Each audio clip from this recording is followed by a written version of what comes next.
तो नमस्कार दोस्तों, एक और न्यू वीडियो में आपका स्वागत है। तो प्रिय दोस्तों, आज से मैं शुरू करने जा रहा हूं एमए हिंदी थर्ड सेम के स्टूडेंट के लिए हिंदी साहित्य का फुल कोर्स। जी हाँ दोस्तों, ये कोर्स आपके लिए आपके हिंदी साहित्य के एग्जाम की दृष्टि से काफ़ी ज़्यादा इम्पोर्टेंट होने वाला है। और दोस्तों, वीडियो स्टार्ट करें उससे पहले हम आपको बता दें कि आपको जो सिलेबस है ना, वो लास्ट में स्क्रीनशॉट पे मिल जाएगा, तो उसकी टेंशन आपको बिल्कुल भी नहीं लेनी है। तो आज रहने वाला है हमारा कोर्स का पहला वीडियो, जिसमें हम बात करने वाले हैं थर्ड सेमेस्टर के पेपर 1 आधुनिक हिंदी काव्य और उसके इतिहास की फर्स्ट यूनिट के बारे में। और फर्स्ट यूनिट में क्या है, साकेत का नवम सर्ग के बारे में। और आप लोग तो जानते हो कि साकेत को लिखा है मैथिली शरण गुप्त जी ने, यानी कि काफी ज्यादा मजा आने वाला है साकेत के बारे में जानकर। बाकी दोस्तों, इस कोर्स के क्या क्या फायदे हैं वो पहले जान लेते हैं। तो दोस्तों, सबसे पहले तो हम आपको बता दें, ये कोर्स आपके हिंदी साहित्य के सभी पेपर्स के लिए 100% हेल्पफुल होने वाला है। और दोस्तों, साथ ही मैं आपको बता दूं कि इससे आपका यूजीसी नेट है ना, उसका बेस भी बनने वाला है। और इससे आपका जो स्टेट लेवल के एग्जाम है उसमें भी काफ़ी ज़्यादा हेल्प होने वाली है। और भी ऐसे कई बेनिफिट्स हैं जो कि आपको इस कोर्स से मिलने वाले हैं। बाकी दोस्तों, आज की क्लास में हम साकेत की प्रमुख पंक्तियों को पढ़ेंगे और समझेंगे। लास्ट में हम जानेंगे कि साकेत का उद्देश्य क्या है, यानी कि साकेत का मूल भाव क्या है और साकेत के महत्व कितने, महत्व क्या है। तो यार सब कुछ स्टार्ट करेंगे। आइए सबसे पहले करते हैं वीडियो को स्टार्ट। सबसे पहले देखिए, साकेत का फर्स्ट जो पंक्ति है वो मैं स्टार्ट करूं उससे पहले मैं आपको बता दूं, आप लोगों ने रामायण तो देखी होगी। उसमें जो प्रमुख पात्र हैं वो है हमारे प्रभु श्री राम जी। और आप लोगों को पता होगा कि उनके जो भाई हैं वो है लक्ष्मण। अब ये जो साकेत का जो नवम सर्ग है ये रचित है लक्ष्मण जी की वाइफ, उनकी वाइफ है जिनका नाम है उर्मिला और लक्ष्मण। इन दोनों का क्या है, जब लक्ष्मण वन में चले जाते हैं भगवान श्री राम के साथ, तो इन दोनों का जो वियोग है ना, उसी का वर्णन साकेत में किया गया है। फर्स्ट पंक्ति स्टार्ट करें उससे पहले एक और बात है यार, पूरा साकेत नौवां सर्ग यदि बात की जाए तो ये भी 52 पेजेस का है। तो उतने सारे पेजेस हम नहीं करने वाले हैं। हम केवल आपके एमए हिंदी साहित्य के एग्जाम की दृष्टि से, जो आपका एमए हिंदी साहित्य का थर्ड सेमेस्टर है उसमें जो एग्जाम है उसकी दृष्टि से 5-6 पंक्ति को ही लेने वाले हैं, जो कि आपके एग्जाम में हेल्पफुल रहेगी। तो यार आप ये नहीं समझना कि आपका पूरा 52 पेजेस में इस वीडियो में करा पाऊंगा, यार वो पॉसिबल नहीं है, पॉसिबल ही नहीं है। तो यार आइए वीडियो स्टार्ट करते हैं। तो ये रही वो पंक्तियां, मुझे फूल मत मारो मैं अबला वाला वियोगनी, कुछ तो दया विचारो होकर मधु के मीत मदद। मीत होता है मित्र, और मदद आप लोग जानते हो। पटु तुम कटु गरल ना गारो, गरल विष और गारो एक प्रकार से गर्भ, ठीक है। तो और पटु जानते हो, पटु होता है चालाक। मुझे विकलता तुम्हें विफलता, मुझे विकलता, विकलता बेचैनी, और विफलता आप लोग जानते हो एक प्रकार से सफल ना होना।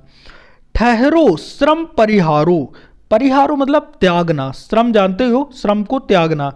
नहीं भोगिनी, नहीं भोगिनी यह मैं कोई जो तुम जाल पसारो। जाल एक प्रकार से आप लोग जानते हो, एक प्रकार से वो बनाते ना, एक प्रकार से एक षड्यंत्र टाइप का, और पसारो यानी कि पसारना टाइप का। बल हो तो सिंदूर बिंदु यह हर नेत्र निहारो, हर नेत्र यानी कि सभी का नेत्र, निहारो यानी कि देखना। रूप दर्प कंदर्प तुम्हें तो मेरे पति पर बारूद। अब यहाँ पे दर्प है, दर्प मान, कंदर्प यानी कि यहाँ पे कामदेव का वर्णन किया गया है। और लो यह मेरी धूली उस रति के सिर पर धारो, लो यह मेरी चरण धूली, चरण धूली, धूली वो चरण की धूल, ठीक है। रति आप जानते हो एक प्रकार से भाव रति है ना, उसको सिर पर धारण करने की बात कही गई है। तो दोस्तों, इसका मैं करवा देता हूं संदर्भ और प्रसंग, और साथ ही मैं इसकी करने वाला हूं व्याख्या। लेकिन सभी का मैं सभी पंक्तियों का मैं संदर्भ और प्रसंग नहीं करवाने वाला। तो इसका देखिए, एक बार देख लीजिए और एक बार समझ लीजिए किस प्रकार से आपको करना है। तो इसमें आप संदर्भ लिखेंगे प्रस्तुत पंक्तियां प्रसिद्ध राम भक्त एवं राष्ट्र कवि मैथिली शरण गुप्त द्वारा रचित महाकाव्य साकेत के नवम सर्ग से अवतरित है। ठीक है, यहां पर आपका संदर्भ होता है समाप्त। अब आपको करना है प्रसंग। तो प्रसंग में आपको लिखना है प्रस्तुत पंक्तियों में कवि कहता है कि, ये कवि कहते हैं कि उर्मिला अपने पति लक्ष्मण के वियोग में काम वासना से पीड़ित है और कामदेव के बाण फूलों के हैं। जो कामदेव के बाण है वो फूलों के हैं और वह कामदेव को संबोधित करती हुई कहती हैं कि, मतलब एक प्रकार से जो लक्ष्मण की पत्नी है ना वो कामदेव को संबोधित कर रही हैं। ठीक है, तो अब करते हैं अपन इन पंक्तियों की व्याख्या। तो इन पंक्तियों में बताया गया है कि मुझे फूल मत मारो, मैं अबला बाला वियोगिनी, कुछ तो दया विचारो, हे कामदेव तुम मुझे अपने फूल के बाण मत मारो, अर्थात मेरे मन में काम भावनाएं जगाकर मुझे पथभ्रष्ट करने का प्रयास मत करो। मैं शक्तिहीन नारी हूं।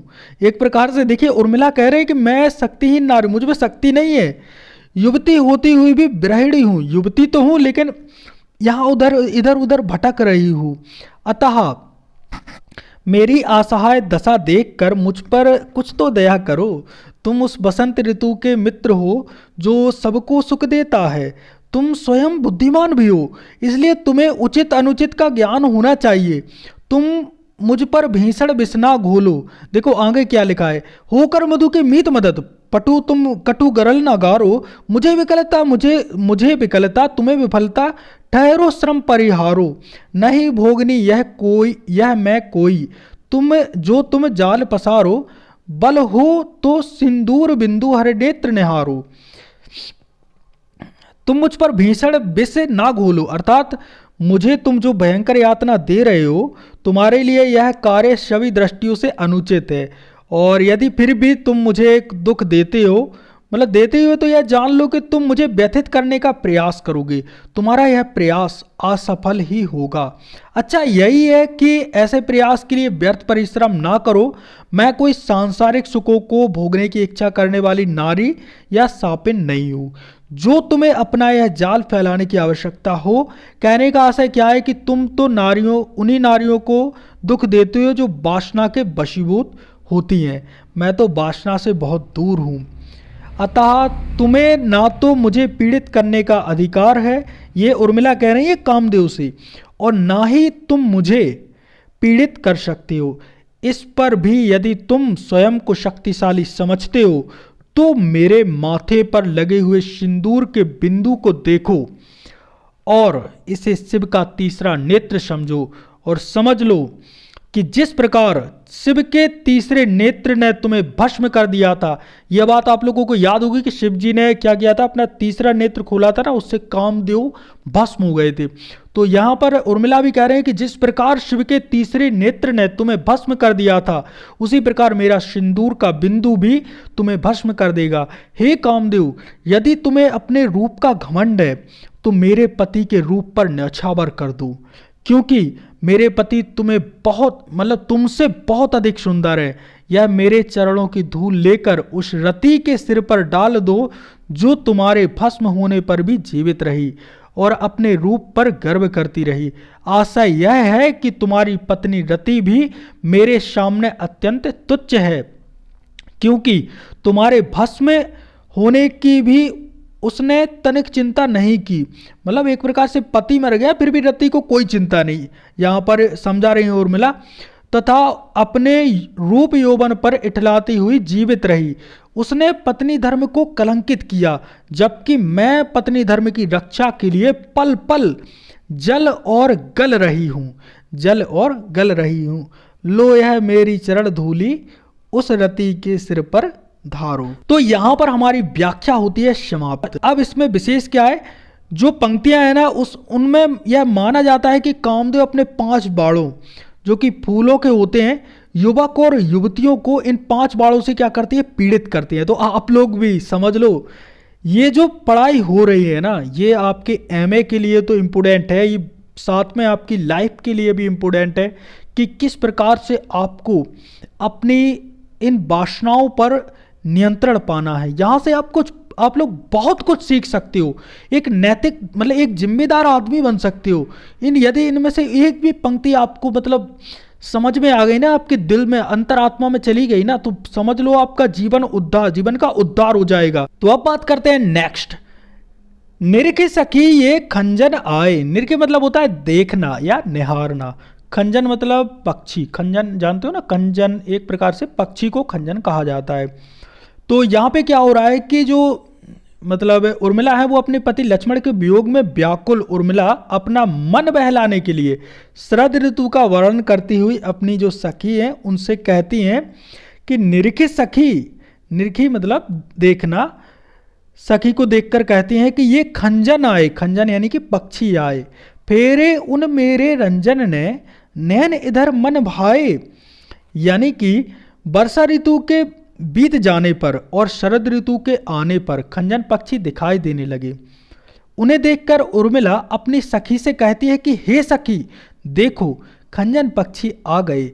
ये खंजन पक्षी नहीं है, अपितु ऐसा लगता है जैसे मेरे प्रवासी प्रियतम ने मेरी सुधि, सुधि एक प्रकार से आप लोग जानते हो मतलब मेरी बात, मेरी एक प्रकार से मेरा मैसेज, ठीक है, करके मेरी याद करके अपने नेत्रों को इस ओर फेरा हो।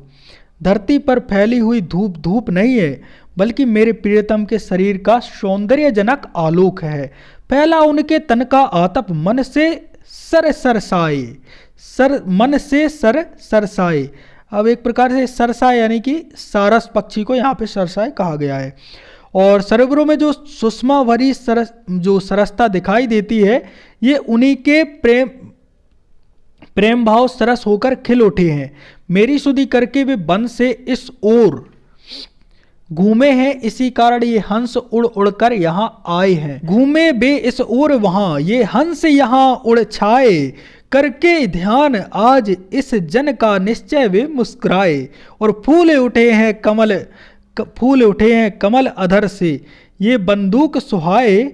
स्वागत स्वागत शरत भाग्य से मैंने दर्शन पाए, नभ ने मोती बारे, लो ये अश्रु अर्घ भर लाए। तो यहाँ पर कुछ चीजें हैं, देखो रंजन मतलब होता है प्रसन्न करना। आतप, आतप मतलब होता है एक प्रकार से गर्मी, आतप मतलब गर्मी। और यदि बात की जाए यहाँ पे जो रंजन, रंजन का मतलब प्रसन्न है ही, ठीक है। और अधर, एक अधर शब्द आया है, तो अधर का मतलब होता है एक प्रकार से जमीन से जुड़ा, अधर जमीन से जुड़ा हुआ, ये एक प्रकार से जमीन से खींचकर मतलब नीचा टाइप का, ठीक है। तो तात्पर्य यह है कि जो उड़ते हंस हैं वो तुम्हें दिखाई दे रहे हैं, ये हंस नहीं है वरन उनकी इस ओर आती हुई गति है।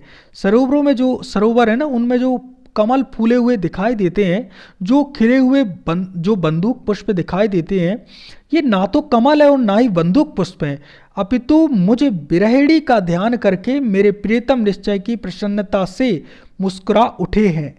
और यह उनके अधरों की बिखरी हुई शोभा है।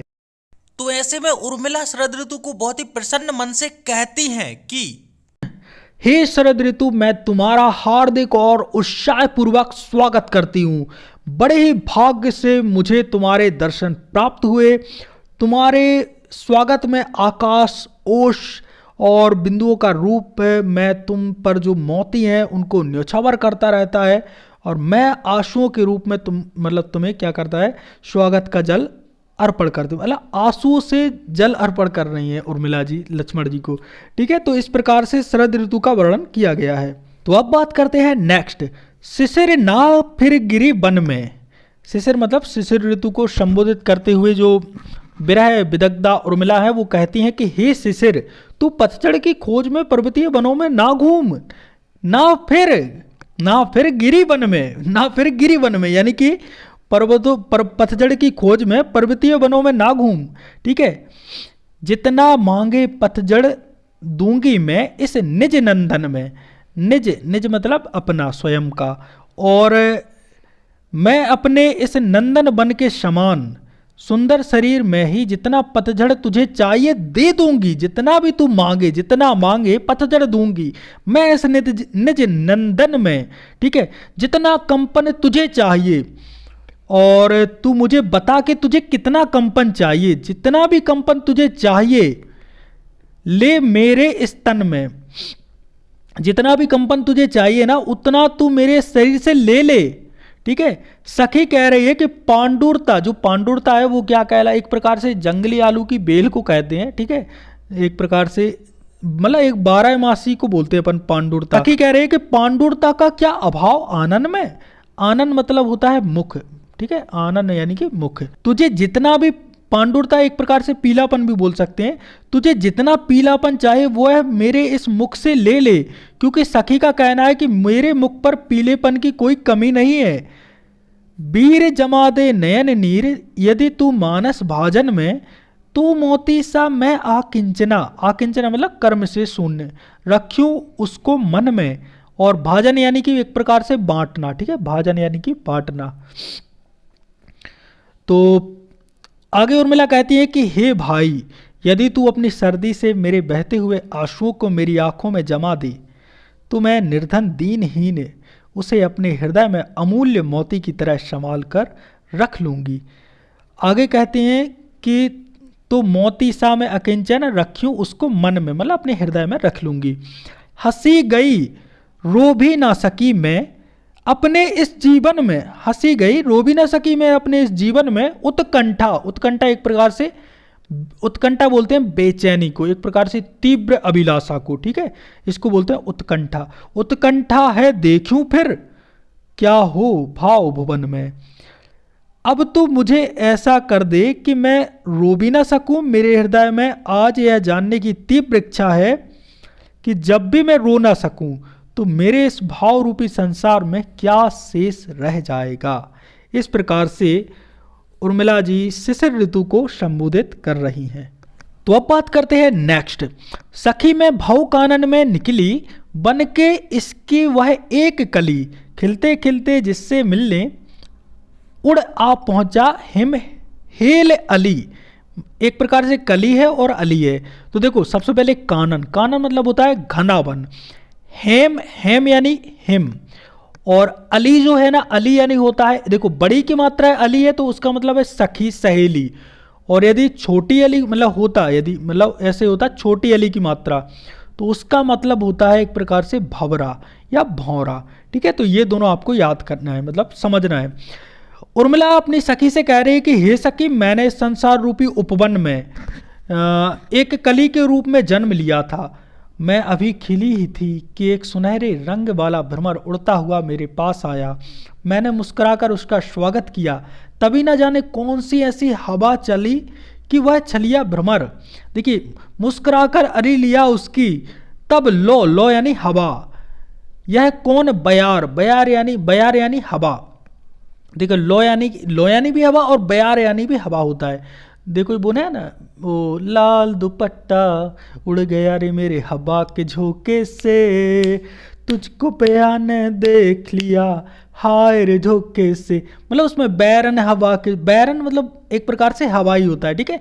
तो इसको भी आप लोगों को ध्यान रखना है कि एक प्रकार से बयार मतलब हवा, ठीक है।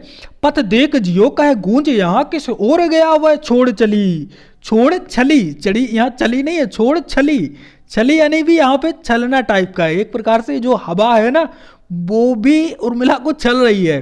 तो मैंने मुस्कुराकर उसका स्वागत किया, तभी न जाने कौन से ऐसी हवा चली कि वह छलिया भ्रमर यह कहते हुए कि तुम मेरे वापस लौट कर आने तक की प्रतीक्षा करती रहना, और ना जाने किस दिशा में उड़कर चला गया। तो यहाँ पर उर्मिला जी अपनी बात सखी से कर रही हैं। तो अब बात करते हैं नेक्स्ट। अब जो प्रियतम को पाऊं तो इच्छा है उन चरणों की रज में आप रमाऊं।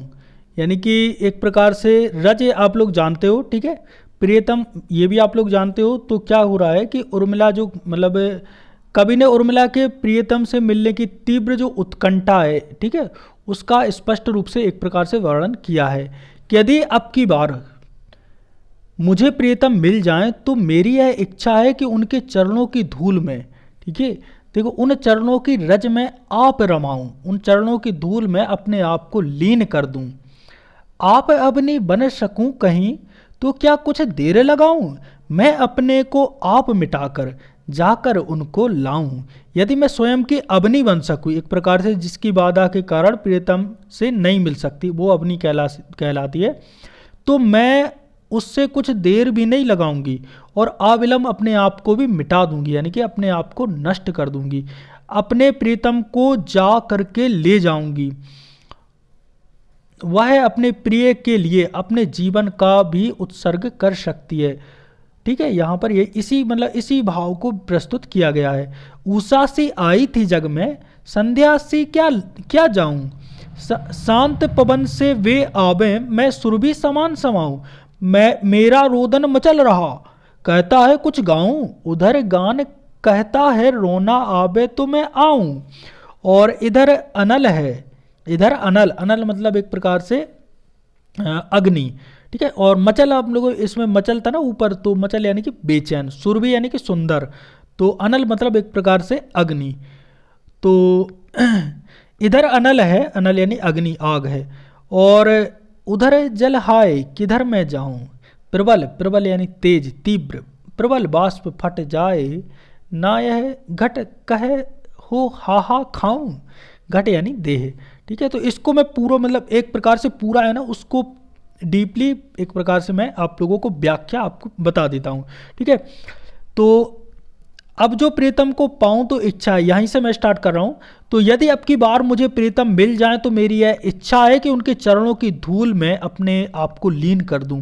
यदि मैं स्वयं की अवनी बन सकूं, अवनी एक प्रकार से अवनी कौन कहलाता है, जिसकी बाधा के कारण प्रियतम से नहीं मिल सकती, तो मैं उससे कुछ देर भी नहीं लगाऊंगी और अविलंब बिना विलंब किए ही अपने आप को मिटाकर यानी कि अपने आप को नष्ट करके अपने प्रियतम को जा करके ले जाऊंगी। ये बात प्रियतम मिलन की तीव्र उत्कंठा और भावावेग में उर्मिला पर छाया हुआ है। वह अपने प्रिय के लिए अपने जीवन का भी उत्सर्ग कर सकती है, इसलिए वह अत्यंत लालसा से कह रही हैं कि मैं इस संसार में चेतना का और जागृति का संचार करने वाली आनंददायिनी उषा के समान, उषा एक प्रकार से प्रभात के समान, ठीक है, आई थी, उषा की भांति उत्साह से जीवन में प्रवेश किया था। तो क्या अब मैं संध्या की भांति विषाद की काली छाया से गिरकर इस संसार से जाऊं? मेरी अभिलाषा यही है, जब प्रियतम वायु की भांति इधर उधर घूमकर बन के आए तो मैं उस वायु रूपी प्रियतम में पुष्पों की सुगंधी की भांति समा जाऊं। मेरा रोदन, रोदन यानी कि रोना, मेरा रोदन मचल मचल कर मुझसे कुछ गाने की हट कर रहा है, परंतु दूसरी ओर गायन कहता है कि जब रोना आवे तभी मैं आऊं, और रोने पर भी व्यथा व्यक्त करने के लिए कुछ गाया जाएगा। इस प्रकार एक ओर तो विरह रूपी अग्नि है और दूसरी ओर जल रूपी अश्रु धारा है, तो दोनों ही ओर क्या है, उर्मिला के लिए दुख और पीड़ा है। मैं इनसे बचकर किस ओर जाऊं? अब उर्मिला जी कह रहे हैं कि मैं इनसे बचकर किस ओर जाऊं, दुख की ओर जाऊं कि पीड़ा की ओर जाऊं? हृदय में स्थित विरह अग्नि, जो विरह यानी कि बिछड़ने की जो अग्नि है, और आंसू जल है, अश्रु जल, इनके मिश्रण से जो भाव का जो वेग है ना, भावोद्वेग, उसकी जो प्रबल बाष्प बन गई है। अब इस अग्नि से क्या हुआ, आग जलती है तो क्या होता है, भाप बनती है, तो इसी से भावों की वेदनाओं की एक भाप बन गई है। कहीं उससे मेरा यह शरीर रूपी पात्र फूट ना जाए बस। ठीक है, तो यहाँ पर क्या है कि वेदना की प्रबलता के कारण मैं मर ना जाऊं। हे सखी तुम ही बताओ, क्या इससे बचने के लिए मैं दया की भीख मांगूं? तो यहाँ पर उर्मिला जी इस प्रकार से अपनी व्यथा को मतलब उत्कंठा को वर्णित कर रही हैं। तो अब बात करते हैं नेक्स्ट और हमारा लास्ट पद्यांश, दीपक के जलने में आली, आली मतलब उच्च, ठीक है, फिर भी है जीवन की लाली, जीवन की लाली, लाली मतलब एक प्रकार से सम्मान है यहाँ पे, किंतु पतंग भाग्य लिपि काली, पतंग जानते हो आप लोग, उड़ने वाली जो पतंग है, भाग्य लिपि काली किसका बस चलता है, बस मतलब किसके काबू में रहती है, दोनों ओर प्रेम पलता है। तो ये दोनों जो पद्यांश है ये आपको करने हैं, इसका मतलब जो भी इसकी व्याख्या है, ठीक है। और यहाँ पर जो हमारे साकेत है ना, साकेत के कुछ जो इम्पोर्टेंट पद्यांश थे वो आज हमने कंप्लीट कर लिए। अब दोस्तों हम बात करने वाले हैं साकेत का जो उद्देश्य है वो क्या है। तो दोस्तों हम आपको बता दें कि साकेत महाकाव्य में नवम सर्ग विशेष रूप से महत्वपूर्ण है, क्योंकि यह रामायण के प्रसंग को नए दृष्टिकोण से प्रस्तुत करता है और मानवीय मूल्यों, प्रेम, त्याग और नैतिकता का गहन चित्रण करता है। साकेत का जो नवम सर्ग है ना, लक्ष्मण और उर्मिला के संबंधों पर आधारित है। ये हमने पहले ही बात कर ली है, जिसमें उर्मिला का त्याग, सहनशीलता और मानसिक संघर्षों का वर्णन किया गया है। इस सर्ग के उद्देश्य निम्नलिखित हैं। सबसे पहले अपन बात करते हैं नंबर 1, त्याग और सहनशीलता का आदर्श प्रस्तुत करना। उर्मिला ने पति लक्ष्मण के साथ वन गमन ना करके अपने कर्तव्यों को निभाते हुए परिवार के प्रति अपनी जिम्मेदारी को प्राथमिकता दी, और उनका त्याग और सहनशीलता का नवम सर्ग मतलब जो है उसका केंद्रीय भाव है। अब बात करते हैं नंबर 2, मानवीय संबंधों की गहराई को चित्रित करना। उर्मिला और लक्ष्मण के जो बीच है ना, बीच का जो प्रेम है सिर्फ शारीरिक नहीं है, बल्कि एक गहरा आध्यात्मिक व भावनात्मक संबंध है। इस सर्ग के माध्यम से यह दिखाया गया है कि प्रेम जो है ना, उसका अर्थ हमेशा साथ रहना नहीं, बल्कि अपने प्रिय के आदर्शों और लक्ष्यों का समर्थन करना भी होता है। नंबर 3, स्त्री के त्याग और संघर्ष को उजागर करना। जो नवम सर्ग है ना, उसमें उर्मिला के चरित्र के माध्यम से मैथिली शरण गुप्त ने भारतीय नारी की महानता, त्याग और सहनशीलता को प्रतिष्ठित किया है। नंबर 4, धर्म और कर्तव्य का संदेश देना। उर्मिला ने अपने व्यक्तित्व सुख को छोड़कर धर्म और कर्तव्य को अपनाया। यह पाठकों को धर्म और नैतिकता और जीवन के उच्च आदर्शों के प्रति प्रेरित भी करता है। तो इस प्रकार से हमारे जो साकेत है उसका नवम सर्ग उर्मिला के माध्यम से आदर्श भारतीय नारी और मानवीय मूल्यों को केंद्र में रखकर पाठकों को प्रेरित करता है। तो दोस्तों, MA Hindi third semester full course की पहली क्लास हमारी आज की ख़त्म होती है। और दोस्तों, पहले ये मैं आपको बता दूं कि ये जो क्लास है ना, भारत के सभी विश्वविद्यालय जिनमें एमए हिंदी साहित्य है और एमए हिंदी साहित्य का पेपर होना है, उन सभी विश्वविद्यालय के लिए मान्य है। ठीक है, एक बार सिलेबस बस चेक कर लेना, फिर नहीं मेरे से कहना कि भाई तुम ये बता रहे वो बता रहे। ठीक है, सिलेबस चेक कर लेना। ठीक है, तो यहाँ पर हमारी पहली क्लास होती है समाप्त। वीडियो अच्छा लगा हो, यदि मजे में यदि सब कुछ समझ में आया हो तो यार लाइक कर देना। चैनल पर नए हो वो सब आपको करना है करना, मतलब नहीं करना तो नहीं करना यार, मतलब फोर्स नहीं करूँगा यार। ये सर्ग पढ़ के यार मज़ा आ गया। मिलते हैं एक और नए वीडियो के साथ, तब तक के लिए जय सिया राम।